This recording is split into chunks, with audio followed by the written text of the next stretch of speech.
시청자 여러분 안녕하십니까? 뉴스플러스 시작하겠습니다. 강북구가 모바일 전용 화폐 강북사랑 상품권을 출시했습니다. 대구시가 스마트시티 국제표준을 획득하고 인증서를 받았습니다. 평창구는 생애주기별 지원 서비스를 한눈에 볼 수 있는 안내책자를 발간했습니다. 국도 35호선의 대체 우회도로 개발 사업이 지방도 5개년 계획에 포함됐습니다. 전주시의 전북 VR AR 제작 거점 센터가 문을 열었습니다. 수도권 소식입니다. 강북구가 지역 내 제로페이 가맹점 5천여 곳에서 사용할 수 있는 모바일 상품권, 강북사랑 상품권을 출시했습니다. 체크페이와 지방은행 등의 앱을 통해서 매달 50만 원 한도 내에서 상품권을 살 수 있는데요. 평상시에는 7%, 특판 기간에는 10% 할인된 금액으로 구매할 수 있습니다. 강북구가 지역 내 소비를 촉진하고 소상공인의 매출을 증대하기 위해 모바일 전용 화폐 강북사랑 상품권을 발행했습니다.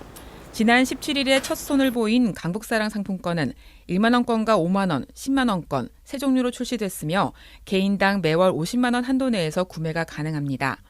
상품권은 체크페이와 머니트리, 비즈플레이, 농협 오런뱅크 외에 전북은행과 경남은행 등 지방은행 5곳을 포함해 모두 9개 앱에서 구매할 수 있습니다. 상품권은 평소 7% 할인된 금액으로 제공되고 명절을 포함한 특별 판매 기간에는 할인율이 10%로 확대됩니다. 이와 함께 결제액의 30%에 대해서는 소득공제 혜택도 적용됩니다. 소비자가 상품권 액면가의 60% 이상을 사용하면 나머지 잔액을 돌려받을 수 있고 구매 후 7일 이내 신청할 경우 상품권을 전액 환불받을 수 있습니다. 강북구 지역 내 제로페이 가맹점 5천여 곳에서 사용할 수 있지만 대형마트와 백화점 등 일부 대형업체를 비롯해 유흥업종이나 사치업소에서는 이용이 제한됩니다. 강북구는 이번에 출시된 강북사랑 상품권은 수수료 부담이 없고 지역 내 소비 확대로 이어져 소상공인의 영업이익 증대에 기여할 것이라며 지속적인 홍보 활동을 통해 상품권 사용을 적극 권장하겠다고 전했습니다. 감정이 있는 심연, 생인손 등의 작품을 통해 탁월한 심리 묘사를 보여준 작가죠. 고 한무숙 선생을 기리며 한무숙 문학상이 제정된 바 있는데요. 지난달 20일 종로구는 한무숙 재단과 함께 제25회 한무숙 문학상 시상식을 열었습니다. 1993년 작고한 한무숙 선생의 업적을 기리고 한국 소설의 발전을 위해 수상작을 선정하는 한무숙 문학상 시상식이 열렸습니다. 올해의 수상작은 정용준 소설가의 장편 소설이 선정됐으며 상패와 2천만 원의 상금이 수여됐습니다. 성남 시립박물관이 2024년 말 건립될 예정인데요. 사람 중심의 박물관을 만들기 위해 성남시는 시민의 의견을 들을 수 있는 공론장을 구성했습니다. 지난해 11월부터 올해 1월까지 총 12번의 공론장이 열렸는데 시민, 전문가, 청소년 공론장 등을 통해 시민들의 다양한 목소리가 모였습니다. 시민 공론장에서는 조경, 공간, 자료 수집, 스토리텔링, 교육과 체험, 부대시설, 홍보 등 7개 분과별로 문제를 정의하고 해결 방안을 제시했습니다. 성남 제1공단의 역사성을 살리는 야외 전시, 장애인 등 사회적 약자를 배려한 공간 구성, 탄천과 지천을 통해 성남시의 역사를 이야기할 수 있는 콘텐츠의 필요성 등의 의견이 나왔습니다. 전문가 공론장에서는 유물에 대한 데이터 구축이 선행되어야 한다는 의견이 있었고, 청소년 공론장을 통해서는 이해하기 쉬운 설명과 흥미를 줄 수 있는 공간의 필요성을 강조했습니다. 성남 시립박물관을 향한 시민들의 애정과 관심을 느낄 수 있는데요. 박물관의 교육동은 지난해 착공에 들어가 2022년 개관 예정이고 전시동은 2025년 상반기에 시민을 맞을 계획입니다. 다음은 광역시 소식입니다. 대전 청년 정책 네트워크 대청넷은 지역 청년들의 목소리를 시정에 반영하는 소통 창구인데요. 대전시가 대청넷 3기로 함께 활동할 청년을 공개 모집합니다. 대청넷은 어떤 기구인지 또 신청 자격은 어떻게 되는지 전해드립니다. 대전시가 오는 2월 14일까지 청년협의체인 대전 청년 정책 네트워크 3기를 모집합니다. 대청넷은 청년이 정책의 주체자로서 정책에 대한 의견 제시, 청년 문제 개선과 정책 제안, 정책 모니터링 등 시정에 자발적으로 참여하는 정책 참여기구입니다. 참여 대상은 만 18세에서 39세로 청년 문제와 정책에 관심 있는 청년이면 누구나 참여 가능하고 온라인으로 신청하면 됩니다. 한편 대청렛은 지난 3년간 1기와 2기 활동을 통해 청년 커뮤니티 사업 확대, 마음건강 상담 창구 도입, 청년 취업희망카드, 창업지원카드 도입 등 실질적으로 청년들에게 필요한 사업과 정책을 발굴하고 제안했습니다. 국내 광역지자체 최초로 대구시가 스마트시티 국제표준을 획득하고 영국 왕립표준협회로부터 인증서를 받았습니다. 22일 시청 상황실에서는 인증서 수여식과 함께 성과 공유 세미나가 열렸습니다. 스마트시티 국제표준은 국제표준화기구 ISO가 2018년 세계 스마트시티 구축과 확산을 위해 마련한 기준으로 스마트시티로 인증받은 곳은 세종, 고양, 화성, 대구 4곳이 전부입니다. 특히 대구시는 시민 중심의 서비스 관리, 디지털 물리적 자원 관리 등 세부 항목별 성숙도 평가에서 평균 3.3 레벨의 높은 점수를 획득했습니다. 또 전략관리 5개 항목에서 4레벨을 획득하고 디지털 물리적 자산관리 2개 항목에서 4레벨을 획득하며 타 스마트시티에 비해 스마트시티 운영 체계와 인프라가 앞서 있음을 검증받았습니다. 우수 사례로는 스마트시티 추진에 대한 강한 의지와 리더십, 도시 인프라의 선진화, 데이터 개방과 공유, 다수 리빙랩 운영과 시민 참여가 선정됐습니다. 사물인터넷, 빅데이터, 이제 우리에게 낯선 말이 아니죠. 인공지능 시대에 접어들면서 우리 사회의 많은 부분에 인공지능이 적용되고 있는데요. 광주시는 인공지능 중심 도시로 발전하기 위해서 협의체를 구성하고 국비사업 발굴에 나섭니다. 광주시가 지난 22일 시청 협업회의실에서 인공지능 국비 등 발굴 협의체를 구성하고 첫 회의를 개최했습니다. 인공지능 국비 대응 발굴 협의체는 5개 자치구, 한국전자통신연구원, 광주테크노파크, 광주과학기술원 등으로 구성됐으며 자치구 등과 협력해 인공지능 기반 국비 사업을 발굴하기 위해 추진됐습니다. 이번에 구성된 협의체는 2년 동안 인공지능 국비 사업 발굴을 위한 추진 전략 및 협력 방안에 관한 사항을 협의하게 되며 광주시 경제산업 분야 신성장 인공지능 특화 사업 발굴 등 인공지능 중심 도시 광주 구축에 기여하게 됩니다. 광주시는 이번 협의체의 구성을 계기로 자치구와 함께 인공지능을 기반으로 한 상생협력 국비 사업을 지속적으로 발굴해 인공지능 생태계 조성을 이끌어 나갈 방침입니다. 이어서 강원도 소식입니다. 지난달 강릉시에서는 강릉 지역에서만 사용할 수 있는 충전식 선불카드형 강릉사랑 상품권인 강릉페이가 발행됐는데요.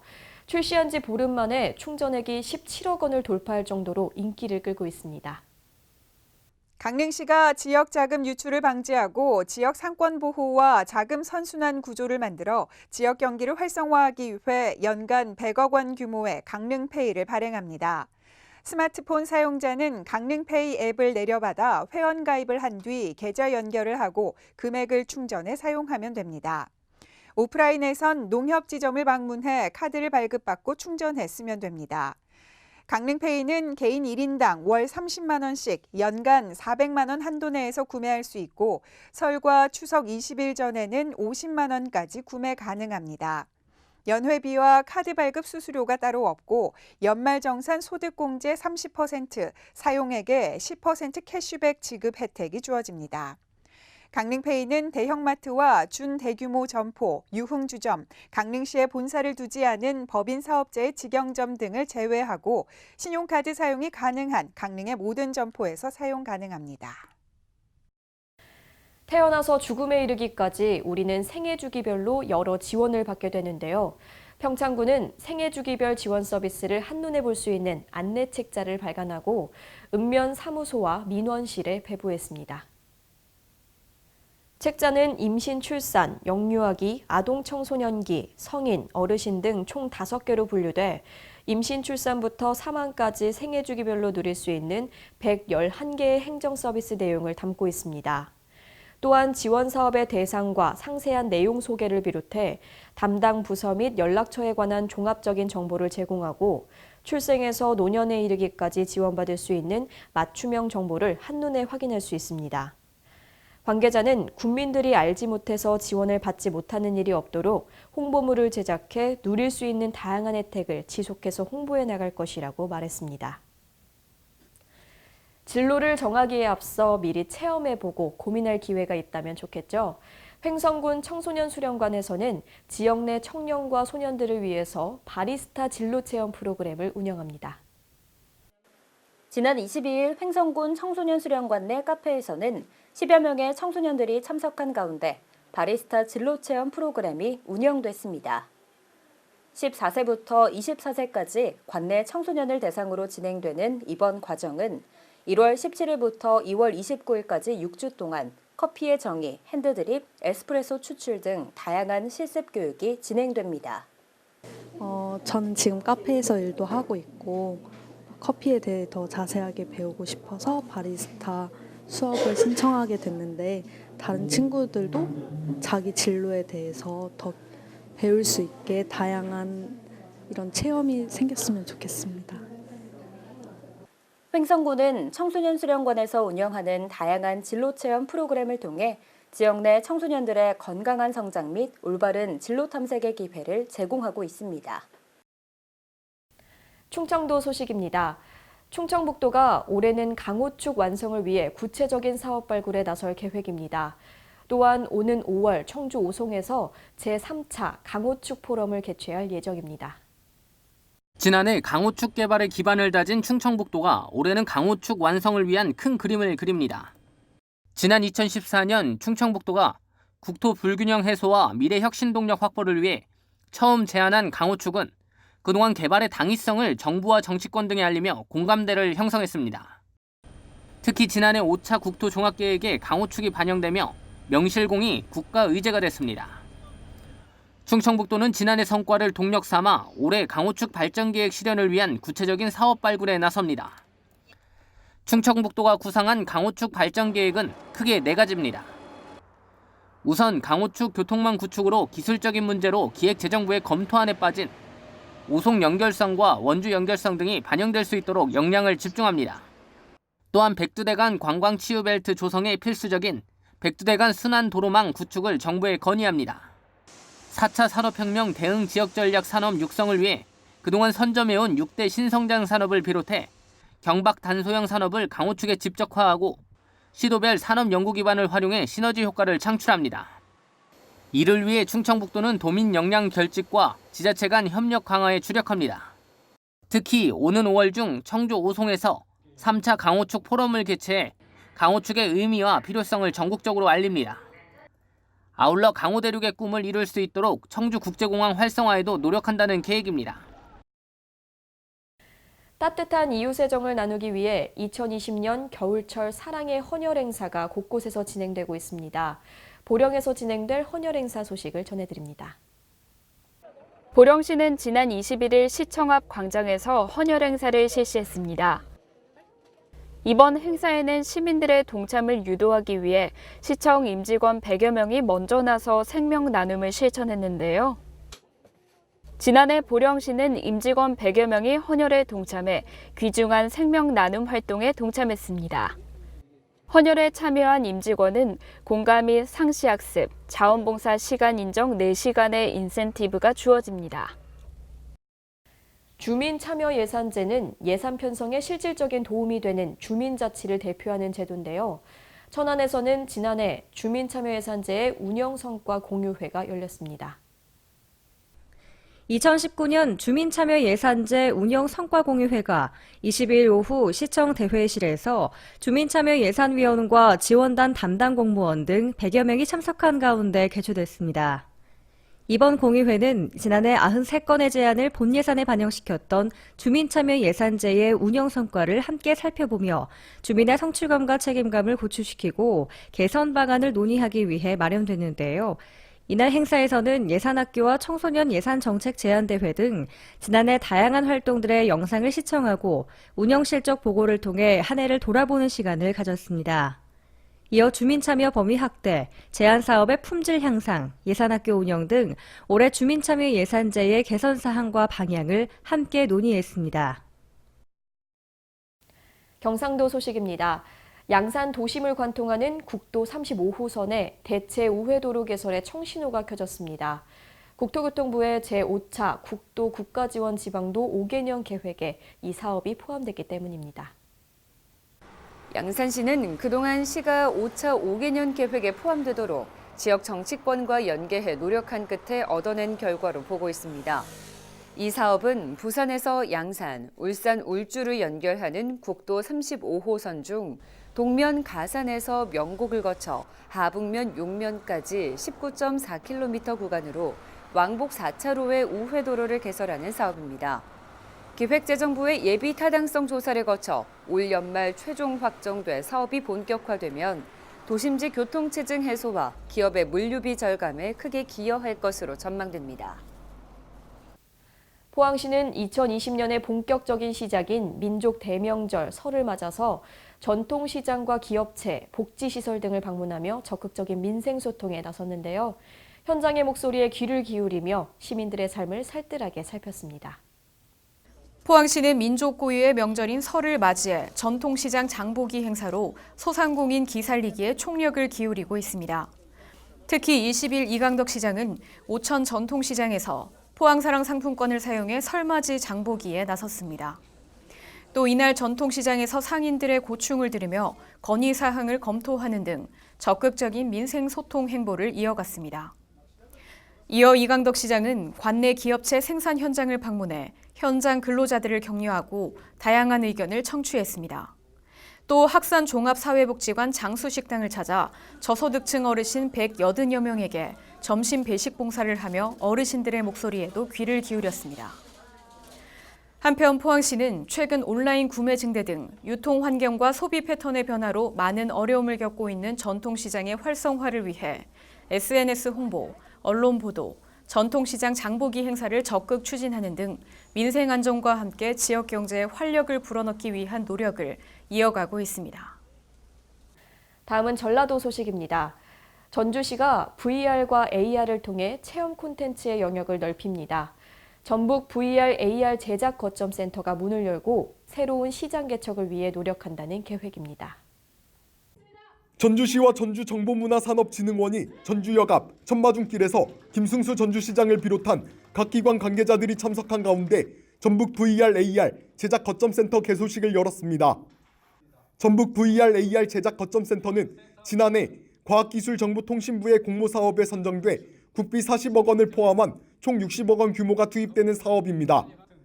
이번 제작센터는 도시재생 거점 공간인 청년창업 이음센터 건물 6층에서 9층까지 약 350평 규모의 VR, AR 등 실감 콘텐츠 제작 지원과 전문 인력 양성, 장비 활동 지원 등을 추진할 계획입니다. 이 밖에도 전주시는 또 4차 산업혁명과 5G 시대에 대응하는 새로운 시장 개척을 위해 오는 2021년까지 실감 콘텐츠 제작 지원과 기업 마케팅, 가상 시뮬레이션을 기반으로 한 실감형 융합 콘텐츠 분야 인력 양성과 취업 연계, 스타트업 발굴 육성 등을 추진한다는 입장입니다. 김승수 전주시장은 청년층 중심의 실감 콘텐츠 산업과 미래 먹거리가 될 신산업을 발굴, 육성해서 천마중 권역을 일자리 창출의 핵심 공간이자 전주의 새로운 성장축으로 키워가겠다고 강조했습니다. 지금까지 전북에서 강석훈이었습니다. 여수시가 엘리트 체육 발전을 위해 지역 유소년 축구 클럽 여수FC 언더18을 창단하고 출범식을 가졌습니다. 이날 행사는 권오봉 여수시장, 지역 국회의원, 여수시 축구협회 임원을 비롯한 선수단과 가족들 300여 명이 참석한 가운데 진행됐습니다. 이번 여수FC 언더18팀의 부단장으로 제1ENC 김종희 대표가 선임됐으며 올림픽 축구대표팀 출신 윤용국 감독, 문선우 코치가 사령탑을 맡았고 18명의 선수로 팀을 구성해 창단식을 개최했습니다. 여수FC 언더18팀은 1월부터 체계적인 훈련에 돌입해 후반기부터는 각종 전국대회에 출전하며 여수시 축구 저변 확대와 우수 선수 조기 발굴을 위한 기틀을 마련하고 성장시킬 계획입니다. 전 세계가 신종 코로나 바이러스 감염증, 이른바 우한폐렴으로 공포에 떨고 있는데요. 정읍시는 이 우한폐렴 예방을 위해 집중 단속에 나섭니다. 정읍시가 신종 코로나 바이러스 감염증에 특히 취약한 65세 이상 어르신과 영유아들을 위해 마스크를 무상 지급합니다. 유진섭 정읍시장은 마스크 긴급 배부 조치는 선제적 대응 중 하나로 관련 부서에 즉시 마스크 등을 확보할 것을 지시했다며 이를 통해 시민들의 건강을 확보하고 우한 폐렴 확산을 막겠다고 말했습니다. 시는 더불어 불특정 다수를 상대하는 직업적 취약계층인 택시와 버스기사, 외국인을 상대하는 통역사 등에 대한 마스크 우선 지급과 함께 23개 읍면동과 박물관, 도서관, 역과 터미널 등 공공시설에도 마스크를 비치할 예정입니다. 이 밖에도 시는 확진자 발생 시 접촉자 1:1 능동감시 체계를 강화키로 하는 등 상황별 비상관리 계획에 따라 대응해 나간다는 방침입니다. 더불어 최근 중국 후베이 성 우한시를 포함한 중국 지역 여행 후 14일 이내 발열과 호흡기 증상이 나타났을 경우 보건소와 1339 콜센터로 즉각 신고해 줄 것을 당부하고 있습니다. 지금까지 전북에서 강석훈이었습니다.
신종 코로나 바이러스로 인해 마스크는 필수품이 됐는데요. KF 수치가 높은 마스크를 찾기보다는 꾸준히 착용하는 습관이 감염 예방에 효과적이라고 합니다. 이상 뉴스플러스 마칩니다. 시청해주신 여러분 고맙습니다.